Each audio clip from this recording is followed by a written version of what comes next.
सुशांत सिंह राजपूत का केस बहुत ठंडा पड़ गया है, बहुत पीछे छूट गया है ये केस।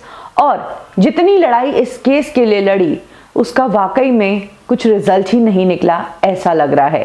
ये बात कही है शेखर सुमन ने। इन दिनों सुशांत सिंह राजपूत के केस को लेकर कोई अपडेट ही नहीं आ रही है।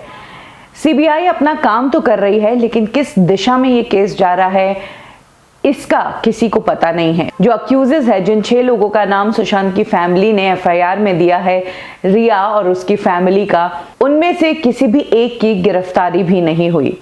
रिया चक्रवर्ती एनसीबी के केस में तो गिरफ्तार हुई, लेकिन सुशांत सिंह राजपूत मामले में रिया कितनी गलत थी और कितनी सही, इसके बारे में भी अभी जानकारी नहीं है।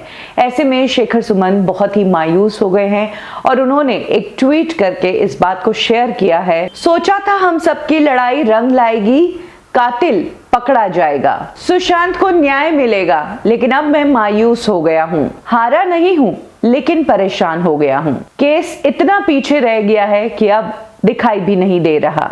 इसके आगे शेखर सुमन कहते हैं कि हमें लड़ते रहना है, लेकिन हमें इस सच्चाई को भी समझ लेना होगा कि जो सिस्टम है वो बहुत ही पावरफुल है, जो कि आपको तोड़ के रख देगा।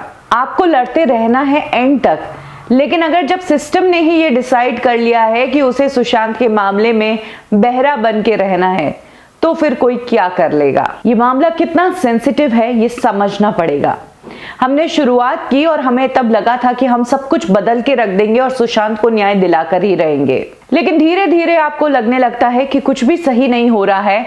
जो पावर्स ऊपर बैठी हैं वो इतनी स्ट्रांग है कि आपको आगे बढ़ने ही नहीं दे रही है। आपको मैनिपुलेट किया गया और आपको इस्तेमाल किया गया। इसके साथ ही शेखर सुमन कहते हैं कि ये केस भी मुझे ऐसा लगता है कि आरुषि केस की तरह ही एक सवाल बनकर ही रह जाएगा। उस केस में भी यही हुआ था कि फ्रस्ट्रेट हो गए और गिव अप कर दिया। बाद में फिर एक आशा की किरण जगी और फिर से लड़ाई के लिए तैयार हो गए। सुशांत सिंह राजपूत केस में जिस तरह से अचानक से सब कुछ बंद हो गया, बातें बंद हो गई, ट्विटर पर जो एसएसआरियंस थे वो उनके ट्वीट्स डिलीट होने लगे, उनके अकाउंट्स डिलीट होने लगे, लोगों को अरेस्ट किया गया, अथॉरिटीज एकदम चुप हो गई, सीबीआई एकदम चुप है।